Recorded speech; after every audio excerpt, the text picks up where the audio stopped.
Hey, I'm not blindfolded. I can close my eyes, I suppose, but I am outside.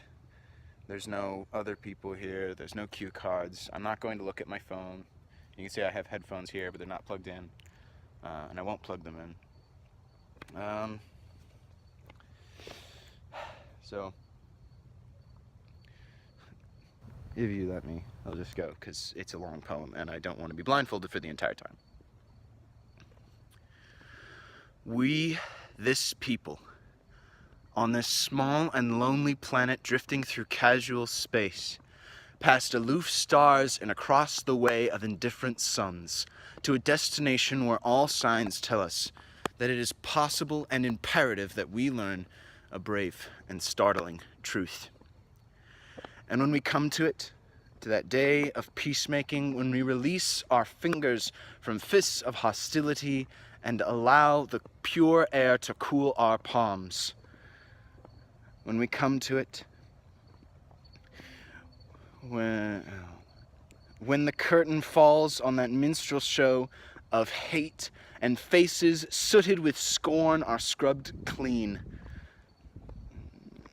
when the battlefields and Colosseum no longer rake our unique and particular sons and daughters up with the bruised and bloody grass to lie in identical plots in foreign soil, when the rapacious storming of the churches and the screaming racket in the temples have ceased, and the pennants are waving gaily, and the banners of the world tremble stoutly in the good, clean breeze.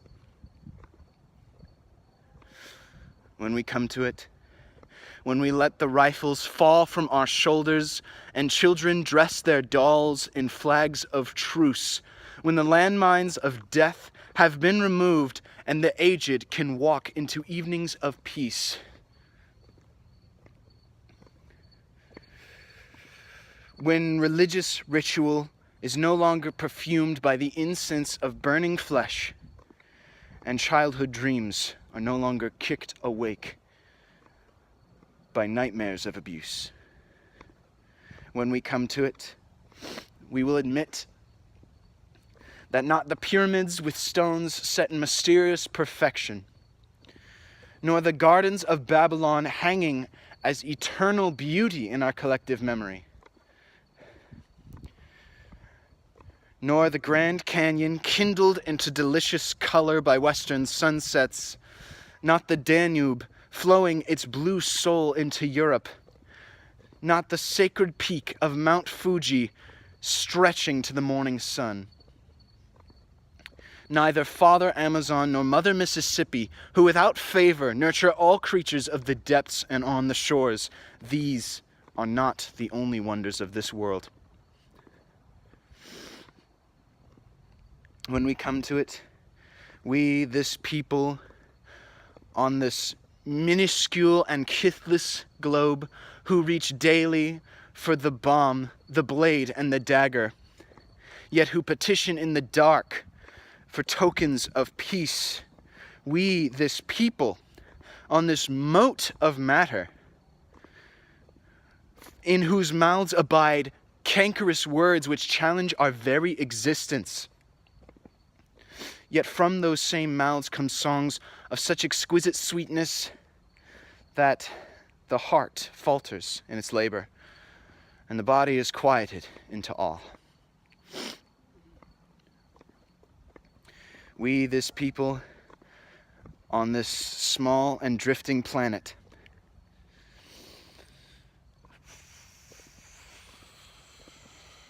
whose hands can strike with such abandon that in a twinkling life is sapped from the living, yet those same hands can touch with such healing, irresistible tenderness that the haughty neck is happy to bow and the proud back is glad to bend. We, this people, on this wayward floating body, created from this earth, of this earth, can fashion for this earth a climate in which every man and every woman can live freely, without sanctimonious piety, without crippling fear. When we come to it, when we must admit that we are the possible, we are the miraculous, the true wonder of this world. That is when, and only when, we come to it.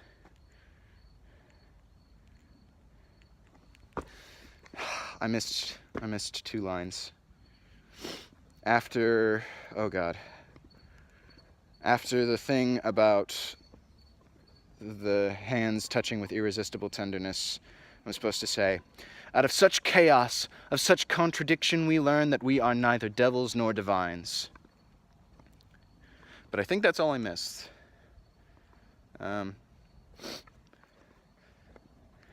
Hopefully it shows that I have it memorized. Sorry, it's 6 minutes. It's a long freaking poem. So, thanks.